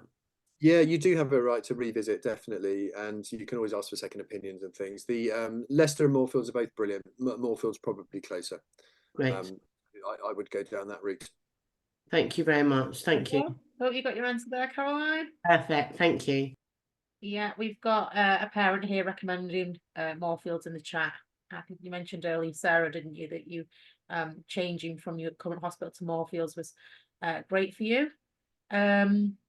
Are you able to pay private for genetic testing to speed up the process? Sorry, did I interrupt someone then? No, sorry, it was just me saying yes. I can't recommend Moorfields enough. You know, they've taken very good care of us since we changed. So yeah. There we go, Caroline. Recommendation there from another parent. That's where we're off to. Thank you. Laura's asked. Can I just chip in there something, Charlotte, just very quickly? Again, I'm feeling a bit bad that I don't want to be seen as criticising people. I think that the difficulty is smaller hospitals and smaller services just won't see lots of cases, and there are certain hospitals that become super specialist at certain things. So it's totally reasonable that every centre is not the best centre in the UK. And bigger hospitals will have enough. We have 29 consultants in our hospital, so just in the eye unit, so we can specialise. So it's I wouldn't be. I just want to caution against being too down on what we call district general hospitals, so smaller hospitals where they're having to deal with everything, so they can't be experts on that thing. So you know, on referral is perfectly reasonable. It doesn't mean they're a terrible hospital, obviously. Sorry, just have to put that caveat in. Yeah, put it in. Very diplomatic. Sorry, Megan is just said that she has been under Moorfields herself since she was, for the last 20 years, since she was 12, and she gives another vote up for Moorfields. So I think you've had some good input there, Caroline, although all the other hospitals are good as well. Yeah, brilliant. Sorry, Camilla, did you have your hand up? And it's gone down just by one. Hi there. Sorry, I my keyboard wasn't working, but I managed to find another. I've just typed messaging. All I was wondering is, can patients in Wales request referral to hospitals in England in the same way? Is Dr. Self-aware? That's a good question. That's a good question. I'm sorry to say, I actually don't know the answer to that. We have had plenty of patients from Wales, but I don't know whether that's a right thing or whether, because I know a lot of the people in Wales and they send to us. The honest answer is I don't know about the right thing. I would have thought that most good ophthalmologists, if you're asking a second opinion, want to go to a big centre because of this or that. I would imagine they're totally able to do it. But as I say, I'm not 100% sure. I'm sorry. No problem. Thank you. Camilla, I can go away and have a little bit of a research, and I'm going to write that down now. So I will go and ask and see if I can get a bit more of a complete answer, but I don't know myself either. So thank you. Well, it's definitely possible. We see patients from, you know, Australia, Kuala Lumpur, you know, Scotland, Wales, everywhere. But in terms of the do you have a right to do it, or whether it's by exception, I don't know that bit. Sorry. Lovely, thank you. My son's condition just seems a bit unusual, and nobody seems to know quite what to do with him. So I think we could probably do with going somewhere a bit more specialist now. Thank you. Sounds like.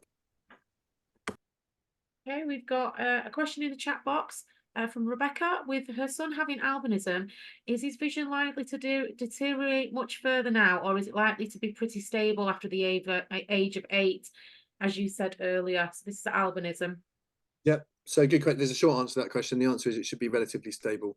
So beyond that nystagmus variability that I said, and then all the normal stuff that happens when you get to my age and you start having to wear glasses because you can't hold things here, and getting cataracts, all that normal stuff. Apart from that, the albinism itself would not usually the vision get worse.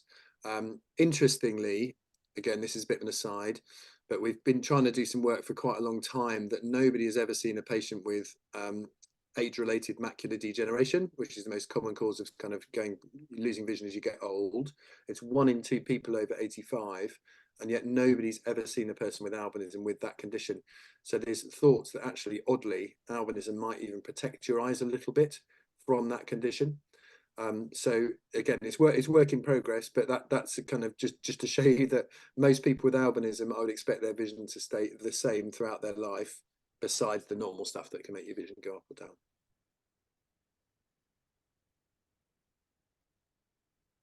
Oh, so yeah, Megan would like some more information about what aniridia is linked with.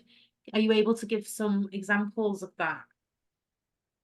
Yeah, so in terms of so in the eye, there's a few things. So not having an iris does a few things. It means that there's plumbing problems in the eye, so that means that you can get high pressure, and that's glaucoma, like we talked about earlier. Aniridia in the eye also causes nystagmus quite often, as we mentioned, and refractive errors, so needing glasses. It also can cause the little tiny cells on the front of your eye that's constantly regenerating the clear surface at the front, your cornea. Those cells can have a problem over a lifetime.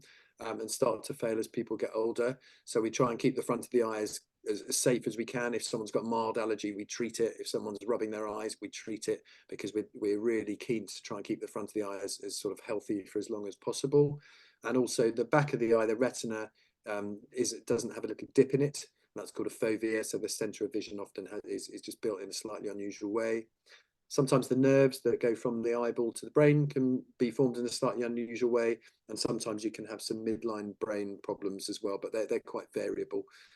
Again, if you Google it, I don't like recommending people Google anything, but if you Google it, you'll see a few answers in there. But obviously, bear in mind the caveat is if you Google it, you'll see all sorts of things that may have been complete chance as well.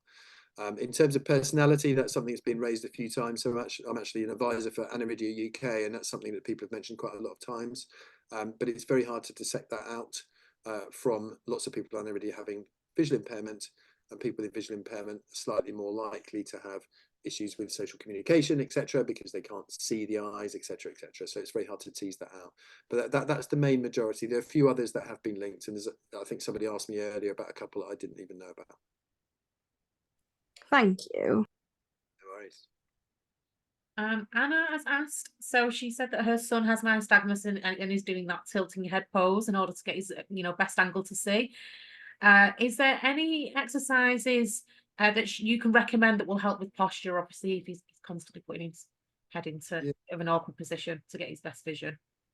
Yeah, absolutely. So into exercises to stop him doing it, no, that would be a bad thing. We don't want to stop him doing it. We want him to do it because it's giving him a visual benefit of some sort, as it's probably time to see, as I said. So I would definitely counsel against trying to get him to straighten his head up, constantly tipping his head up, etc. In terms of exercises to help with the torticollis, I'm not a neck expert, so you probably need to speak to a physio about that. But if it's causing problems with neck pain or tightened muscles and things, that's a good set of reasons for your eye doctors to be thinking about doing some sort of surgery to help with it. And as I said before, the surgery is, if you tilt your head like that, it's because you get a visual benefit when your eyes are torted. So what we can do is fiddle with the muscles, do a little surgery on the muscles to twist them the other way, and so we'll get the same benefit when the head is straight, and that helps with the neck problems. Does that make sense? Is that okay, Anna? I know what I found, and my daughter still does it now, because she can't see anything. She just doesn't see any point in putting her head up, and because her level of understanding is quite low, she wouldn't understand the reason why I would give her a command to put her head up. If I ask her to put her head up now because I want to get a picture of her actual face instead of the top of her head, she puts it right up like that. She doesn't differentiate, just sitting it there. So what I used to do, and this is when she was very small and it was recommended, was lie her flat on a gym ball and roll her forward very slowly, which would force her to engage those muscles, just because when she was teeny tiny, it's a little bit different now, she's older and dancing around, she did hang and I did find using the ball and strengthening the you know, the back of the, and then we found out that she, you know, she was a sensory seeker, and the gym ball was her life, and it's still her life now at 14. But that's an exercise that was recommended to me by an OT when she was very little for poor posture and a head placement. So that might potentially be something you can look at as well, depending on the age of the child, that is, of course. Yeah, and I think that's good advice. The just being careful though to remember that head posture is for a reason. You don't want to stop them doing the head posture in this situation particularly, because that's actually probably they've got better vision while they're doing it. But yeah, absolutely, for neck muscles, I mean, I can't argue that. It sounds like a good idea, doesn't it? But I would definitely use that as a marker that maybe we need to be at least thinking about some of this head posture surgery, or Anderson-Kestenbaum is the fancy name of that sort of surgery. Okay, brilliant. Yeah, she said she's not planning on stopping him either, getting his head into so Camilla, sorry, following on from this, if visual acuity is deteriorating significantly at an older age, is this likely to suggest that there are other things going on rather than nystagmus? So I'm assuming, Camilla, that you've just got a nystagmus diagnosis and nothing additional, is that right? Yes, that's right. And it's got to the age of 11 and it's deteriorating quite quickly in comparison to the earlier years. Yes, he had normal vision 2 years ago, and is now severely sight impaired and getting worse. Right. Yeah. So the honest answer to that is it's unlikely to be the nystagmus. That's quite a range, what you've just described, and I wouldn't expect to see that even if the nystagmus had, you know, quadrupled in its intensity. Sometimes I see kids of that age who their vision does seem to have dropped a little bit, and it's often because the nystagmus has got a bit worse. Sometimes it's because they've got one weaker eye than the other, and one needs glasses now, etc., etc. But the scenario that you're describing sounds quite a big difference in his vision. So yeah. I would say, yes, it would probably make me quite suspicious that there's something underlying it that's causing the problem, and it may well be the cause of the nystagmus. That's probably not a surprise to you by the way you posed the question. No, not really, no. We're waiting for genetics now. I think it's about 9-month wait, though, for those we've been tested. So I think they're hoping there's something going to show up on those. And have you had the electrodiagnostic tests and all the other stuff? I believe there was nothing showed up, but they said some of them was inconclusive, but that could be normal because of the nystagmus. Yeah, okay. Yeah, that makes sense. It sounds like you're having all the right bits and bobs done. But yeah, hopefully answers the question. No, that's lovely. Thank you. Okay, we've got my 6-year-old has pale optic nerves, optic nerve dysfunction. He will be certified as SSI. We are currently awaiting genetic testing. Can you recommend any specialists in the UK that specifically focus on that condition that we can speak to, as the parent is finding it difficult for this particular type of information? Laura, are you wanting more information on the pale optic nerve and disc pallor? Or the genetic testing? It's just difficult because obviously we're waiting for the genetic testing, but we've not been given an awful lot of information other than the pale optic nerve. He's had the electro diagnostics and it showed optic nerve dysfunction. Development wise, he's thriving. He doesn't have any underlying conditions. He doesn't, you know, he's doing really well in school. So it's come as a bit of a shock, really. So it's just really whether there is anybody out there in terms of a specialist that deals with something like this to get that little bit more understanding and information around it, because it's the consultant's not giving us an awful lot of information. It's very basic. Right. And I think it's because they probably don't know why this has happened at the minute, and that's why we're having genetics. So can I ask if this has happened over a few years, or if this is it conceivable that he's had this all his life, or is there something changed? We don't know, because they said that he's been very clever at masking the situation. So it was noticeable at preschool because he looked at books close. So the only thing that you notice differently is him looking at things very close. everything else he can do absolutely fine. So it's difficult to know whether he was born like this or whether, and that's why we need genetics, I think, because to see if it is linked to something. Yeah. Okay, so I mean, again, I need to be careful about being too specific for cases. Usual caveat. There are pediatric neuro-ophthalmologists. So these are kids' eye doctors who deal with neurological conditions specifically in children. So they are quite specialist. They're scattered around the country. We have one in Southampton. There's one at Moorfields, one at Gosh, etc., etc. But that would be the sort of person which generally this sort of case would end up at if your ophthalmologist is struggling to work out what's going on. Sometimes they will be doing MRI scanning, that sort of stuff. Sometimes they have access to other tests. And sometimes it's just about having clinics full of children with very similar things. So as I said before, when it's slightly unusual, seeing somebody who sees a lot of those unusual things can be useful. So I would probably steer you towards, if you have the choice in that situation, is, as I understand it, steer you towards a pediatric neuro-ophthalmologist. But again, things like MRI imaging can be done anywhere. But often the pediatric neuro-ophthalmologist will see kids where somebody's done a really good, workup, but we're just not quite getting to where we're at. The other caveat also is obviously there's children who go through all of this and end up with somebody who has a really specific expertise, but we still don't get to the bottom of it. So that still can happen. Does that answer your question though? That's who I think your child would probably be heading towards. So should we wait until we've had genetic testing, or should we look at it before? I mean, we've got to wait a year for the testing. Yeah, you have. To be honest, I would probably be asking for that now. Okay. At risk of suggesting everybody asks for referrals everywhere. Yeah, no, but I think in that situation, if that's all the info you've had, and I think you're probably right, if they haven't given you too much more info, it may be that they're not quite sure where they're at. Sometimes getting a second opinion from a pediatric neuro-ophthalmologist would be kind of a sensible next step. And as you say, you've got a bit of time, haven't you? If you're waiting for the genetics and there's nothing else outstanding, I don't think that would be unreasonable. Okay, thank you. Yeah, no worries. Right, I think we've exhausted the pre-submitted questions. Please, someone shout out at me if I've missed any of your chat box questions. I'm trying my best to monitor it.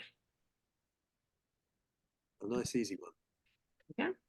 What is the difference between albinism and ocular albinism, particularly in relation to what you just said about someone with albinism potentially having some protection of their eyesight, and might be the case for someone with ocular albinism or only albinism? Yeah, so I'm not sure I understand the second bit about the protection of their eyesight, but I can start on the first bit. So earlier on, you were saying that there was potentially some research by some colleagues where they had noticed that with macular degeneration, nobody with albinism had that condition. And I was listening. So I just wanted to know if you thought that was only albinism, because purely selfishly, my daughter may have ocular albinism, and I'm just wondering if that might be related to ocular albinism or only albinism. Yeah, good question. So both is what I meant. No one's ever seen anybody with albinism of any type. I say nobody, obviously somebody might have seen it, but there's nothing published on it, and everyone I've ever spoken to said no, never seen it. So we actually started a call out a few years ago, and it's a really interesting phenomenon, but we've got no further than that at the moment in terms of research, but it covers both. And the difference between albinism or oculocutaneous albinism and ocular albinism is that ocular albinism in theory only affects the inside of your eye, and oculocutaneous affects your eye, skin and hair. The problem is that there's lots of really subtle forms of oculocutaneous albinism. We're understanding this more and more with genetics now. So you can look like me and still have oculocutaneous albinism, just a milder form. So there's lots of blurring of the margins. And to be honest, as a clinician, I've had numerous patients who've been diagnosed with ocular albinism, because they look a bit darker in the skin, and people say, well, they can't possibly have albinism, but in fact they do have oculocutaneous. So there's a big blurring, particularly of people who were diagnosed a few years ago. And again, it's really often the genetics which tells us that. Is that okay, Caroline? Yeah. So presumably you think if there sorry, I was just going to say, so presumably again, linked to what you're saying about getting referred and so on, we should be trying to find out whether my daughter might have a form of either albinism or oculocutaneous. Yeah, part of the reason for that, again, at risk of giving too much information, is that ocular albinism is what's called an X-linked condition. So it's almost exclusively boys, not completely exclusively, but almost exclusively boys. So again, that makes it far less likely that your daughter does actually have ocular albinism, and more likely she actually has a family of oculocutaneous. Now, it's not going to change the world to know that, but information is good, and it does change how things run in families. So thinking about future advice, that kind of stuff. And I generally think with genetic testing, I don't think I've ever seen a patient where there's too much information from a genetic test. So I would definitely lean towards that. Thank you. Really interesting. Thank you. We have a question about major eye hospital. Is Southampton the closest one to the southwest, or the family is based in Cornwall? Have you got any suggestions for what would be considered a major eye hospital for that county? Yeah, so it's difficult. It's a bit like what we were talking about earlier. It depends what you mean by major in reality. Sometimes there's conditions which some hospitals just get really good at, and they become the centre for it. Sometimes there's if you're in an area where there's only really tiny hospitals, anything a bit out of the ordinary is sometimes better seen elsewhere. We see patients from Cornwall in the west all the time, but there are some, you drive past 5 or 6 different hospitals to get here. So it really depends on what the actual condition is. So it's hard to answer that really in terms of major hospital, because there are some really big ones who are brilliant at loads of stuff. And I used to send patients to the Isle of Wight, because there was a specialist there who dealt with one particular eye condition in adults that was the best on the south coast. And you might think, well, that's an anomaly. Why would that happen? It's because expertise is sometimes a bit pocketed, particularly for rarer stuff. So it depends what condition it is, really. Brilliant. Just to double check, I'm not quite sure if this has been clarified either. Can sight, with nystagmus, just specific to that condition, can sight permanently deteriorate over time? It doesn't tend to. So if we're talking about just nystagmus, so we've got to make that clear, because not nystagmus caused by another condition. If it's purely just nystagmus, and there are genetic forms of that, where it doesn't seem to affect anything else at all, I would expect it to stay relatively similar over a lifetime, given those ups and downs that we talked about earlier on a day-to-day, month-to-month, year-to-year basis. So there'll be periods. I know lots of adults with nystagmus and no other eye features or problems elsewhere, and they say, I have months where it's good, months where it's bad, but over a lifetime, I expect it to stay relatively similar. I hope that answers your question, Megan. Oh, so just from the Southwest Major Hospital question, they just wanted to confirm that it's that the condition is nystagmus. So what would be do you have any recommendations around the Cornwall area for specifically nystagmus? Yeah, of course. So in terms of the really big centres, to be honest, we are your closest. But it depends on the situation and what needs doing. There's centres that can absolutely deal with it well. There's a really good guy in Plymouth, actually, who does some good stuff there. So there are lots of other hospitals on the way that can certainly manage nystagmus. It's not that everyone with nystagmus has to go to one of 4 places in the UK, but if you want really big places that do it, the honest answer is probably we are your closest super big place that have a real interest in it. Okay, that's a very cold answer, but you probably want to hear the truth.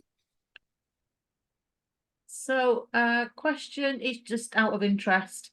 Is there any evidence that atropine drops can help with all these big words? Sorry, do you want to take over that one? Long-sightedness as well as short-sightedness. That's a really good question. I know of no evidence for that, but I'm not aware of anyone who's ever tested it, actually. Good question. Thank you. So coming towards, well, we've got a little bit of time left. So any questions that we ask now can't lead to a 30-minute debate.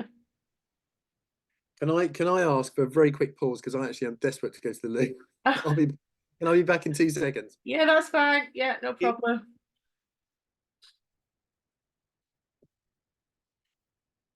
Yes, I'd like to thank you all for attending. Dr. J is going to come back and say goodbye to us all. I don't know, like my daughter always just said that she can't see anything, and that's that. And I've not even had them electric diagnostics testing, so I just kind of had it in my mind that she can't see anything and she'll never see anything. So what's the point in putting her through all these tests? But I think even now, after chatting, because when we don't have any genetic reason behind her condition either. So I'm even thinking now that I should go back to our eye hospital and perhaps doing a bit more digging around and investigating to find out what her sight can, what she can't see. See, that's the complicated part, because she can't see anything, and then if she has these tests which could just confirm what I already know, then of what benefit is it, putting her through some kind of test that she probably wouldn't enjoy very much. Oh, sorry, we've had lots of big thank yous in the chat. It's Albinism Awareness Day tomorrow, and one of the parents, Jenny, her husband, has contributed to this article. Thanks for that, Jenny. I will include that link in the follow-up email. Just let me copy this so I don't lose it. Yeah, so I'll include the link that Caroline put in. She thought was quite a good description of nystagmus, which was created by the organisation, the Nystagmus Network. I'll also include Jenny's link, the article that her husband contributed to.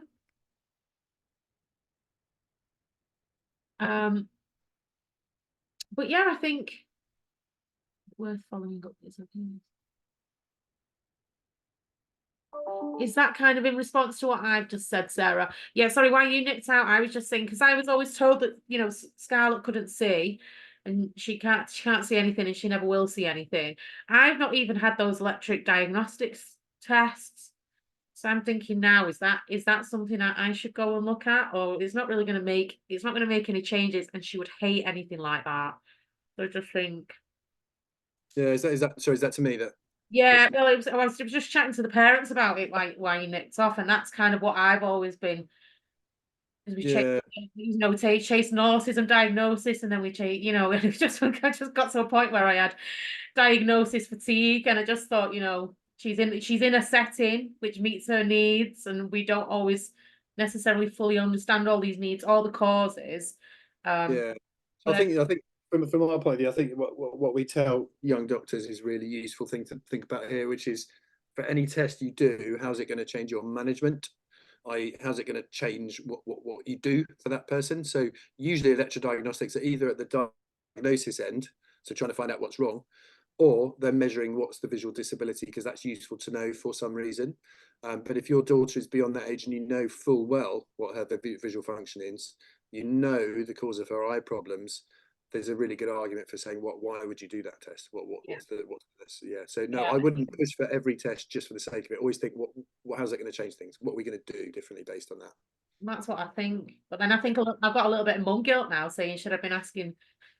But this was a long time ago because Scout was 14. But I'm thinking, should I have been asking for all these years ago? But when you're told nothing and never, you just think, oh.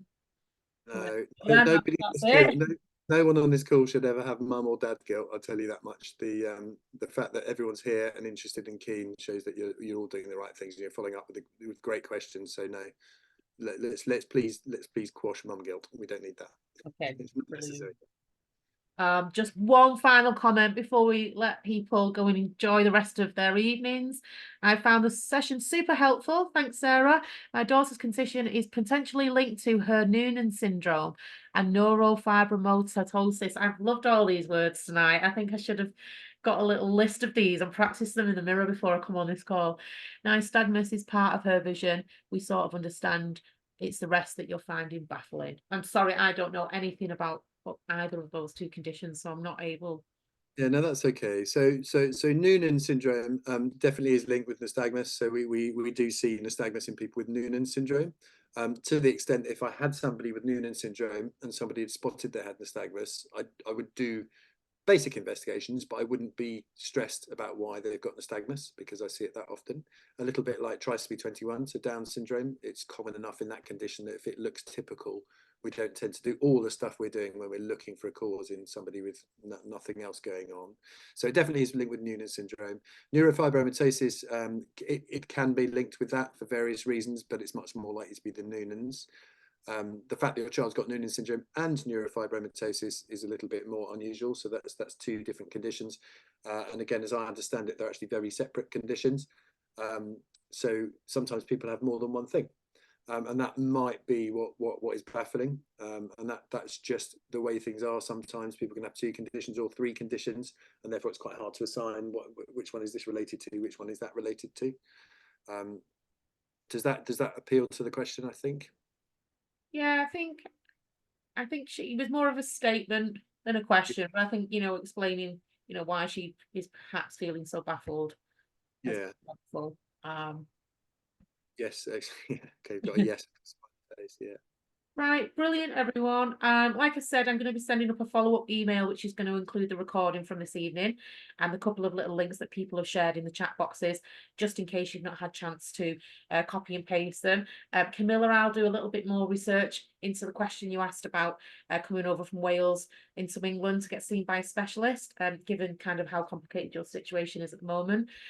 Also, I send out a very short, it's going to be 3 questions. It's just a feedback form, and I always tend to avoid filling in feedback forms, but I always let the opinions and the input of parents shape the sessions that I deliver. So I find them really helpful in terms of future topics. Say if you don't feel that the session is what you thought you'd signed up for, any information like that is very useful to me. It's very, very short. It'll take you 5 minutes maximum. So if you could please kindly fill in that feedback link, I would really appreciate it. I want to say a big thank you to Dr. J for giving his time up this evening to come and join us and answering some very complicated questions. And thank you all for coming along and being so interactive in the chat box. We were worried that there might be a part where it'd go a bit dry and we'd have to do some kind of filling in, but we didn't have any of that this evening. So thank you, and thank you for being kind of respectful of how specific the questions can be, and understanding that it's quite difficult sometimes to approach every area. And I understand all as parents that there is going to be points in life where you're going to feel super frustrated, and all this kind of diagnosis and understanding and getting answers is really frustrating and draining. And if you are feeling like that, you are not alone. It is a difficult journey where whatever stage you are at with it. And as I said before, you can access the Parent Support Network, or you can visit the Parents Dedicated website, and you can also email me direct if you've got any concerns. I might not have the answers, but I'm pretty good at signposting now. So yeah, thank you very much for joining us, and good night to everyone. Thank you. Thank you so Thank much. you. It was brilliant. Absolutely brilliant. Thank you. Take care. Bye. Charlotte, see you later. Bye all. Bye. Bye. Thank you. Thank you. Bye.